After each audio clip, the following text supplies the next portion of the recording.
Hi friends, welcome to my channel. അപ്പം എൻ്റെ channel subscribe ചെയ്തവരൊക്കെ subscribe ചെയ്യാം കേട്ടോ. അപ്പോൾ ഇന്ന് ഞാൻ വന്നിട്ടുള്ളത് Malayalam season 7 Bigg Boss day 53ൻ്റെ റിവ്യൂ ആയിട്ടാണ്. അപ്പോൾ ഇന്നലെ നമ്മൾ കുറേ ഇഷ്യൂസ് എല്ലാം കണ്ടിരുന്നു. എന്താ പറയുക, കിച്ചൺ റിലേറ്റഡ് ഇഷ്യൂസും കുറേ ഉണ്ടായിരുന്നു. അപ്പോൾ അതിനൊന്നാണ് നവീൻ്റെ ഇഷ്യൂ. നവീൻ പഞ്ചസാര ചോദിച്ചിട്ട് തന്നില്ല എന്ന് പറഞ്ഞിട്ട്. അപ്പോൾ ഇതിന് മുമ്പ് ഈ പറഞ്ഞ പോലെ നവീൻ്റെ തന്നെ കുറേ ഇഷ്യൂസ് ഉണ്ടായിട്ടുണ്ട്. എനിക്ക് തോന്നുന്നു തക്കാളിയുടെ ഇഷ്യൂ ഉണ്ടായിരുന്നു, പിന്നെ മല്ലിയിലയുടെ ഇതിന് മുമ്പ് ഉണ്ടായിരുന്നത് മല്ലിയിലയുടെ ഇഷ്യൂ ആണ്. അതിൻ്റെ മുമ്പ് ഓറഞ്ചോ ആപ്പിളോ അങ്ങനെ കുറേ ഇഷ്യൂസ് എല്ലാം ഉണ്ടായിട്ടുണ്ട്. അപ്പോൾ ഇന്നലെ നമ്മൾ കണ്ടത് പഞ്ചസാരയുടെയാണ്. കാരണം നവീന് ചായക്ക് 2 സ്പൂണെങ്കിലും പഞ്ചസാര വേണം പറഞ്ഞിട്ട് ലക്ഷ്മിയോട് ചോദിക്കുമ്പോൾ ലക്ഷ്മി ഇല്ല, ഓൾറെഡി തന്നു, 1 മണിക്കൂർ 2 മണിക്കൂർ ഇടവിട്ട് ഇങ്ങനെ ഇടയ്ക്കിടയ്ക്ക് ചായ ഉണ്ടാക്കി കുടിക്കണം എന്നൊക്കെ പറഞ്ഞിട്ട് കുറേ ഇഷ്യൂസൊക്കെ ഉണ്ടായി. അപ്പോൾ എനിക്ക് തോന്നുന്നു നവീൻ ഇങ്ങനെ വേണം വെച്ചിട്ട് ഇങ്ങനെ ഇഷ്യൂ ഉണ്ടാക്കുന്നതാണോ എന്ന് എനിക്കറിയില്ല. കാരണം ഫുഡിൻ്റെ കാര്യത്തിൽ എന്താ പറയുക, ഏറ്റവും കൂടുതൽ ഇഷ്യൂ അവിടെ കട്ട് തിന്നുന്ന കാര്യത്തിലും അല്ലാത്ത കാര്യത്തിലും, കാരണം മലയാളിയുടെ ഇഷ്യൂവിൽ നവീനായിരുന്നു. അപ്പോൾ എല്ലാം വരുന്നത് നവീനാണ്. അപ്പം നവീൻ ഈ കാര്യങ്ങളൊക്കെ സ്ക്രീൻ സ്പേസിന് വേണ്ടി ഉണ്ടാക്കുന്നതാണോ എന്താണോ എന്ന് എനിക്കറിയില്ല. അപ്പോൾ എന്തായാലും പഞ്ചസാരയുടെ ഇഷ്യൂ ആണ് ഇപ്പം നമ്മൾ മെയിനായിട്ട് കണ്ടത്. ഇനിയിപ്പോൾ എന്തിൻ്റെയൊക്കെ ആയിരിക്കും ഇനി വരുന്ന എപ്പിസോഡ്സിൽ ഇഷ്യൂ വരാൻ പോകുമെന്ന് നമുക്ക് പറയാൻ പറ്റില്ല. ഇനിയിപ്പോൾ പിന്നെ നമ്മൾ അടുത്തത് കണ്ടത് വീണ്ടും കിച്ചൺ റിലേറ്റഡ് ആണ്. ഫുഡ് ഇതായിട്ട് ചപ്പാത്തിയുടെ ഒരു ഇഷ്യൂ ആയിരുന്നു ബിന്നിയും ഷാനവാസും തമ്മിൽ. ഷാനവാസ് എന്താ പറയുക, കുളിക്കാൻ കയറിയ സമയത്ത് തോന്നുന്നു ബിന്നി ഫുഡ് എല്ലാവർക്കും കൊടുത്തിരുന്നത്. അപ്പോൾ ബിന്നി പറയുന്നുണ്ട് ഫുഡ് കഴിക്കാൻ വരുന്ന സമയം വിളിച്ചപ്പോൾ എല്ലാവരും വരണം എന്നൊക്കെ ബിന്നി പറയുന്നുണ്ട്. ആ സമയത്ത് കുളിക്കാൻ പോകരുത്, വീട്ടിൽ ഭാര്യയല്ല ഇങ്ങനെ എടുത്തു വെക്കാൻ എന്നൊക്കെ പറയുന്നുണ്ട്. അപ്പോൾ അത് പറഞ്ഞ സ്റ്റേറ്റ്മെൻറ്റിനോട് എനിക്ക് അതത്ര നല്ല സ്റ്റേറ്റ്മെൻറ്റ് അല്ലാത്ത പോലെ എനിക്ക് തോന്നി. കാരണം ബിന്നി ഒരു കിച്ചൺ ടീം മെമ്പറാണ്. അപ്പോൾ കിച്ചൺ ടീം മെമ്പറിൻ്റെ റെസ്പോൺസിബിലിറ്റിയാണ് ഹൗസ് മേറ്റ്സ് എല്ലാവരും കഴിച്ചിട്ടുണ്ടോ എന്നുള്ളത് ഉറപ്പ് വരുത്തുക എന്നുള്ളത്. അപ്പോൾ അതിനകത്ത് ഈ പറഞ്ഞ പോലെ വീട്ടിലിരിക്കുന്ന ഭാര്യേനെ ആ ഇഷ്യൂവിനകത്ത് കൊണ്ടുവരേണ്ട ഒരു ആവശ്യമില്ല എനിക്ക് പേഴ്സണലി ഫീൽ ചെയ്തു. കാരണം ഷാനവാസ് അവിടെ ഒന്നും പറഞ്ഞിട്ടില്ല. ഷാനവാസ് പറഞ്ഞിരിക്കുന്നത് കാരണം ഇതിനു മുമ്പ് നമ്മൾ കണ്ടിട്ടുണ്ട് പല ടീംമേറ്റ്സും അവരുടെ ഫ്രണ്ട്സിനും മറ്റുള്ളവർക്കും വേണ്ടി ഫുഡ് എടുത്ത് വെച്ചിട്ടുണ്ട്. അപ്പോൾ ഈവൻ ബിന്നി പോലും എടുത്ത് വെച്ചിട്ടുണ്ടാവുമായിരിക്കും വേറെ ആൾക്കാർക്ക്. അപ്പോൾ ഇങ്ങനൊരു സ്റ്റേറ്റ്മെൻറ്റ് പറയണതിൻ്റെ ഒരു ആവശ്യമില്ല. കാരണം വീട്ടിലുള്ള ഭാര്യയല്ല ഫുഡ് എടുത്ത് വെക്കുക എന്നുള്ളതൊക്കെ. അപ്പോൾ അത് ഒരു ആവശ്യമില്ലാത്തൊരു സ്റ്റേറ്റ്മെൻറ്റാണ്. അത് മാത്രമല്ല, ഷാനവാസ് തിരിച്ച് ബിന്നിയുടെ വീട്ടുകാരൊന്നും വിളിച്ചിട്ടില്ല. പക്ഷെ ബിന്നി പറഞ്ഞതിന് ശേഷമാണ് ഷാനവാസ് പറഞ്ഞത് ഞാൻ ബിന്നിയുടെ ഹസ്ബൻഡിനെ കുറിച്ചിട്ടൊന്നും പറഞ്ഞിട്ടില്ല, പിന്നെ എന്തിനാണ് വീട്ടിലിരിക്കുന്ന ആൾക്കാരെ പറയുന്നത് എന്നുള്ളത്. അത് വളരെ മോശമായിട്ടുള്ളൊരു കാര്യം പോലെ എനിക്ക് തോന്നി. അതുമാത്രമല്ല, ഒരാൾ ഫുഡ് കഴിച്ചുകൊണ്ടിരിക്കുമ്പം ഇങ്ങനെ ട്രിഗർ ചെയ്ത് ഇതേക്കുറിച്ച് സംസാരിക്കുക, ഒരു പണിയെടുക്കുന്നില്ല, ഫുഡ് കഴിക്കാറാകുമ്പോൾ വന്നോളും, അങ്ങനെയുള്ള സ്റ്റേറ്റ്മെൻറ്റും അങ്ങനെയുള്ള കാര്യങ്ങളൊന്നും ഒരു ആവശ്യമില്ല. കാരണം ആ കഴിച്ചുകൊണ്ടിരിക്കുന്ന ആളെ കഴിക്കാൻ വേണ്ടി സമ്മതിക്കാണ്ട് മനസ്സമാധാനത്തോടെ ഇരുന്ന് കഴിക്കാൻ സമ്മതിക്കാണ്ട് ഇതെന്നെ പറഞ്ഞുകൊണ്ടിരിക്കുമ്പോൾ ആർക്കാണെങ്കിലും ട്രിഗർ ആവും. ഫുഡ് കഴിക്കുന്ന ഒരാളെ ഒരിക്കലും ഇങ്ങനെ ഇതേ പറഞ്ഞിട്ട് ഇങ്ങനെ ഒരു പ്രൊവോക്ക് ചെയ്യരുത്. കാരണം അതത്ര നല്ലൊരു ഹാബിറ്റ് അല്ലാത്ത പോലെ എനിക്ക് തോന്നി.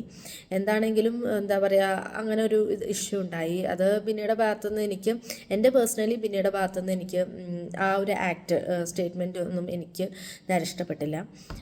പിന്നെ വേറെ നമ്മൾ കണ്ടത് അനീഷിൻ്റെയും അതേപോലെ തന്നെ ആതിരയുടെ ഡിഷാണ്. ആതിരയ്ക്ക് ഇതിന് മുമ്പും പാത്രം കഴുകാൻ ഭയങ്കര മടിയാണ്. കാരണം ഇതിന് മുമ്പത്തെ ഒരു എപ്പിസോഡിൽ നമ്മൾ കണ്ടിട്ടുണ്ട് അനീഷ് വന്നിട്ട് കുറേ ആതിരയോട് പാത്രം കഴുകണം പറഞ്ഞിട്ട് ആതിര പാത്രം കഴുകാണ്ടിരിക്കുന്നതൊക്കെ. ഇന്നലെ വീണ്ടും അതേപോലെ അനീഷ് കുറേ തവണ പറയുന്നുണ്ട്. അനീഷ് അത്രയും ക്ഷമിച്ചിട്ടാണ് പറഞ്ഞത്. പക്ഷേ ആതിര ചെയ്തത് എന്താണ്, അവിടെ വന്നിട്ട് വെറുതെ പേരിന് പാത്രം കഴുകുക. അനീഷ് പാത്രം സ്റ്റാർട്ട് ചെയ്ത ആളെ മാറ്റി നിർത്തിയിട്ട് വെറുതെ സിങ്കിനകത്ത് കുറേ പാത്രം കൊണ്ടിട്ടിട്ട് ആ വേസ്റ്റ് വെള്ളം മൊത്തം അനീഷിൻ്റെ മേത്ത് തെറിപ്പിക്കുക, കൈ കുടയുക, അതൊക്കെ ഭയങ്കര ചീപ്പായിട്ടുള്ളൊരു കാര്യമാണ്. കാരണം ഇപ്പോൾ എനിക്ക് തോന്നുന്നു ആതിര വന്ന സമയത്തൊന്നും ഇങ്ങനെ ആയിരുന്നില്ല. എനിക്ക് തോന്നുന്നു ലാലേട്ടൻ ഒരു എപ്പിസോഡിൽ ഇവരെ ഞാൻ എൻ്റെ വീട്ടിൽ കയറ്റും അങ്ങനെ അതിനുശേഷം റിയാസ് വന്നപ്പോൾ ഇതെല്ലാം കണ്ടപ്പോൾ പുറത്ത് ഇവർക്ക് ഭയങ്കര സപ്പോർട്ടാണെന്ന് ഇവർ വിചാരിച്ചിട്ടുണ്ടാവും. അതുകൊണ്ടായിരിക്കും ഇവരിങ്ങനെ ഇതായിട്ടുള്ള ഇത്രയും ചീപ്പ് ഗെയിമും അങ്ങനെയുള്ള കാര്യം ഇത്രയും ഒരാളെ പ്രൊവോക്ക് ചെയ്യുക. എനിക്ക് തോന്നുന്നു അന്വേഷണോടാണ് പേഴ്സണലി ഇങ്ങനെ ചെയ്യുന്നത്. കുറേ തവണ ഞാൻ ശ്രദ്ധിച്ചിട്ടുണ്ട്. അപ്പോൾ അതുകൊണ്ടായിരിക്കാം മേ ബി പുറത്ത് കുറേ ഞങ്ങൾക്ക് സപ്പോർട്ടുണ്ട് എന്നുള്ളതിലായിരിക്കാം. എന്നാലും ഇത് കുറച്ച് അതിര് കടക്കുക എന്ന് പറഞ്ഞ പോലെ അത്രയും ചീപ്പായിട്ടുള്ളൊരു ഗെയിമാണ് ആതിര വീട്ടിനകത്ത് ചെയ്യുന്നത്. നൂറ പിന്നെയും കുറച്ചൊരു ഡീസൻസ് കീപ്പ് ചെയ്യുന്നുണ്ട്. പക്ഷെ ആതിര അങ്ങനെയല്ല. എനിക്ക് തോന്നുന്നു ആ വീട്ടിനകത്ത് ഇത്രയും ചീപ്പായിട്ട് കളിക്കുന്ന വേറൊരാൾ ആ വീട്ടിനകത്ത് വേറെ ഉണ്ടാവില്ല. കുത്തിത്തിരിപ്പും വേറെയാണ്. ആതിരനെ വെച്ച് കമ്പയർ ചെയ്യുമ്പോൾ പിന്നെയൊക്കെ വളരെ നല്ലതാണ് എന്ന് എനിക്ക് തോന്നി പല സമയത്തും. പിന്നെ എന്താ പറയുക, അതാണ് ആതിരയും മനീഷും തമ്മിലൊരു ഇഷ്യൂ നമ്മൾ കണ്ടത്. പിന്നെ അവസാനം ബിഗ് ബോസ് തന്നെ പറഞ്ഞിട്ടുണ്ടായിരുന്നു ഇവരുടെ ബോട്ടിൽ ഫാക്ടറി ടാസ്ക് അത്രയും പരാജയമായിരുന്നു. കാരണം ബിഗ് ബോസ് ഓപ്പണായിട്ട് തന്നെ പറഞ്ഞു എനിക്ക് കിട്ടിയില്ല വേറൊരാൾക്കും കിട്ടരുത് എന്നുള്ളൊരു ആറ്റിറ്റ്യൂഡിൽ ആരും നന്നായി കളിച്ചിട്ടില്ല. എന്തായാലും ആ ടാസ്കൊക്കെ അവർ റദ്ദ് ചെയ്തു, പുതിയൊരു ടാസ്കും കൊടുത്തു. ആ ടാസ്കിനകത്ത് എല്ലാവരും നന്നായിട്ട് തന്നെ കളിച്ചു. പക്ഷേ ഈ പറഞ്ഞ പോലെ ചെറിയൊരു ലക്ക് ഫാക്ടറും ഉണ്ട്. എന്തായാലെങ്കിലും ബിന്നി സേവായി. നെക്സ്റ്റ് വീക്ക് ബിന്നിക്ക് നോമിനേഷൻ ഫ്രീ കിട്ടി. അപ്പോൾ ഈ ആഴ്ച ബിന്നി പോയില്ലെങ്കിൽ അടുത്ത ആഴ്ച ബിന്നി സേവ് ആവും. ബിന്നിക്ക് ഒരാഴ്ച ഒരു ലോട്ടറി പോലെ കിട്ടി. എനിക്ക് തോന്നുന്നു ഡബിൾ എവിക്ഷൻ ഉണ്ടെങ്കിൽ മേ ബി ബിന്നി തവണ പോകാൻ ചാൻസ് ഉണ്ട്. കാരണം ബിന്നിക്കും അഭിലാഷിനാണ് ഏറ്റവും കുറച്ച് വോട്ട് കുറവെന്ന് ആണ് തോന്നുന്നത്. കാരണം കുറേ വീഡിയോസിലൊക്കെ അങ്ങനെയാണ് കാണിക്കുന്നത്. അപ്പോൾ ഇതാണ് നമ്മളൊരു ഇഷ്യൂ കണ്ടത്. അപ്പോൾ ഇതൊക്കെയാണ് മെയിനായിട്ട് നമ്മൾ ഇന്നലെ കണ്ടത്. പിന്നെ ഈ പറഞ്ഞ പോലെ അതിനുശേഷം മൈജിയുടെ ഒരു ടാസ്ക് കൊടുത്തു. അതിനകത്തും കുറേ ഇഷ്യൂ ഉണ്ടായി ജിഷനും മനീഷും തമ്മിൽ. അപ്പോൾ ടാസ്ക് എന്ന് പറയുമ്പോൾ അവർ ആ ഒരു ഗെയിം, പക്ഷെ എന്നാലും അത്രയ്ക്കൊരു ഇത് എടുത്തില്ല. ടാസ്കിൻ്റെ ഒരു ഗെയിം സ്പിരിറ്റിലല്ല പല ആൾക്കാരും കളിക്കുന്നത്. എന്താണെങ്കിലും അത് കഴിഞ്ഞു. അപ്പോൾ ഇതൊക്കെയാണ് മെയിനായിട്ട് നമ്മൾ ഇന്നലെ കണ്ടത്. പിന്നെ നമ്മൾ വേറൊരു കണ്ടതെന്ന് വെച്ച് കഴിഞ്ഞാൽ ഇപ്പോൾ ജിത്തു ജോസഫ് അതേപോലെ ആസിഫിലേക്ക് വന്ന് അവരുടെ ഒരു മൂവിയുടെ ട്രെയിലറിന് വന്നപ്പോൾ അതിൻ്റെ പ്രൊമോഷന് വേണ്ടി വന്നപ്പോൾ ഏറ്റവും നല്ല ആ ഒരു മൂവിയുടെ സ്റ്റോറി പറയുന്ന ഒരാൾക്ക് ഒരു ടീമിന് അവരൊരു ഗിഫ്റ്റ് കൊടുത്തിരുന്നു. അപ്പോൾ അതിൻ്റെ അനീഷിന് പറഞ്ഞ പോലെ ഒരു കോയിൻ അങ്ങനെ ഒന്ന് കൊടുത്തിരുന്നു. അപ്പോൾ ആ കോയിൻ ആരും കാണാണ്ട് ആദില കട്ടെടുത്തിട്ടുണ്ടായിരുന്നു. എന്നിട്ട് അവർ ഒളിപ്പിച്ച് വെച്ചു. അനുമോൾക്കും നൂറിക്കൊക്കെ അത് അറിയാം. പക്ഷെ അനീഷ് അത് കുറേ തെരഞ്ഞു. എന്താ പറയുക, അതിൻ്റെ ഇടയ്ക്ക് ഷാനവാസിന് മനസ്സിലായി യാതൊരാൾ എടുത്തത്. പക്ഷെ ഷാനവാസ് അത് അനീഷിനോട് പറഞ്ഞിട്ടില്ല. ഷാനവാസ് പറയുന്നത് അനീഷ് എൻ്റെ അടുത്ത് ഹെൽപ്പ് ചോദിക്കട്ടെ, ഒരു ഡിമാൻഡ് വെച്ചിട്ട് ഞാൻ കണ്ടുപിടിച്ച് കൊടുക്കാം, അങ്ങനെയൊക്കെയാണ്.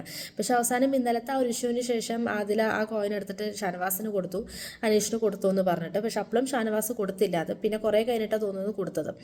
അപ്പോൾ എനിക്ക് തോന്നുന്നു എനിക്ക് മാത്രമല്ല ഇത് കണ്ട പല ആൾക്കാർക്കും ഇത് തോന്നിയിട്ടുണ്ടാവുമായിരിക്കും. കാരണം കഴിഞ്ഞ കുറച്ചാഴ്ചയായിട്ട് നമ്മൾ ഷാനവാസും അനീഷും ഫ്രണ്ട്ഷിപ്പ് കോംബോ ആയിട്ട് അത്യാവശ്യം നന്നായിട്ട് ഒരു ഇതായി പോയ കോംബോ ആണ്.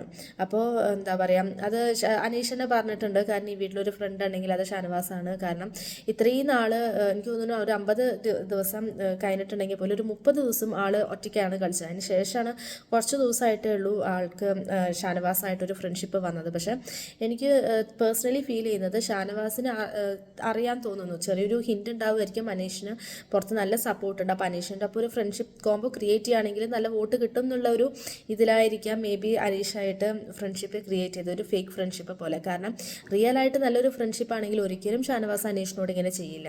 ഇപ്പോൾ അറ്റ്ലീസ്റ്റ് ഇപ്പോൾ ഒരാളുടെ ഇപ്പോൾ ആതിരയുടെ കയ്യിലാണ് കോയിൻ അറിയുകയാണെങ്കിൽ ഷാനവാസ് എന്താണെങ്കിലും അനീഷിനോട് പോയി പറയും ആതിരാണ് ഒളിപ്പിച്ച് വെച്ചിട്ടുള്ളത്. അല്ലെങ്കിൽ ആതിര അത് കൊടുത്ത ആ സെക്കൻഡ് തന്നെ തിരിച്ചു അനീഷ് കൊടുക്കണമായിരുന്നു. ഇത് ഷാനവാസിൻ്റേതായിട്ടുള്ള ഒരു ഹിഡൻ ഗെയിം അവിടെ ക്രിയേറ്റ് ചെയ്യുകയാണ്, അതിൻ്റെ ഇടയിൽ കൂടെ കളിക്കുകയാണ്. അപ്പോൾ എന്താണെങ്കിലും എനിക്ക് തോന്നുന്നു അനീഷ് ഷാനവാസ് ആ ഒരു ഫ്രണ്ട്ഷിപ്പ് വിടുന്നതാണ്. അതിനുശേഷം അനീഷ് പറയുന്നുണ്ട്, കാരണം ഞാൻ വിശ്വസിച്ചു, പക്ഷെ ഇനി ആരും വിശ്വസിക്കാൻ പാടില്ല എന്ന് ഞാൻ പാഠം പഠിച്ചു എന്നൊക്കെ അനീഷ് അതിന് ശേഷം പറയുന്നുണ്ട്. അനീഷിൻ്റെ ഭാഗത്തുനിന്ന് ചിന്തിക്കുകയാണെങ്കിൽ അത് വളരെ ശരിയാണ്. കാരണം അനീഷ് ഈ ഒരു ഫ്രണ്ട്ഷിപ്പ് കോംബോ ക്രിയേറ്റ് ചെയ്തതിന് ശേഷം അനീഷിൻ്റെ ഗെയിം വളരെ കുറച്ച് താഴ്ന്നു പോയി. അപ്പോൾ അതിന് നല്ലത് അനീഷ് ഒറ്റയ്ക്ക് നിന്ന് കളിക്കുന്നത് തന്നെയാണ്. അനീഷിന് മനസ്സിലായി തോന്നുന്നു ഷാനവാസിൻ്റെ ഫ്രണ്ട്ഷിപ്പ് അത്ര റിയൽ അല്ല എന്നുള്ളത്. അനീഷ് അതിന് ശേഷം പറയുന്നുണ്ട്, എന്താണെങ്കിലും ഞാൻ ഒരു കൈയലകത്തിലാണ് ഇനി നിർത്തുള്ളൂ, ഇനി ഞാൻ ആരും ഓവറായിട്ട് ഇതാക്കില്ല എന്ന് പറയുന്നുണ്ട്. അത് വളരെ നല്ലതാണ് അനീഷിനെ സംബന്ധിച്ച്. അത് അനീഷിൻ്റെ ഗെയിമിനെ നന്നായിട്ട് എഫക്റ്റ് ചെയ്യുന്നുണ്ട് ആ ഒരു കോംബോ. എന്താണെങ്കിലും അനീഷ് മനസ്സിലായി ഇനി ഒരു കോംബോ ഒന്നും ക്രിയേറ്റ് ചെയ്യുന്നുണ്ടാവില്ല. ഷാനവാസിന് എന്താണെങ്കിലും ഒരു അകലം കീപ്പ് ചെയ്യുക ചെയ്യും. അപ്പോൾ ഇതൊക്കെയാണ് എന്താ പറയുക ഇന്നലത്തെ നമ്മൾ എപ്പിസോഡിൽ മെയിനായിട്ട് കണ്ടത്. അപ്പോൾ നമ്മുടെ ചാനൽ സബ്സ്ക്രൈബ് ചെയ്തവരൊക്കെ സബ്സ്ക്രൈബ് ചെയ്യുക. അപ്പോൾ ഇന്നത്തെ റിവ്യൂവിൽ ഞാൻ നാളെ വരാം. അപ്പോൾ ഇത്രയേ ഉള്ളൂ. ബൈ.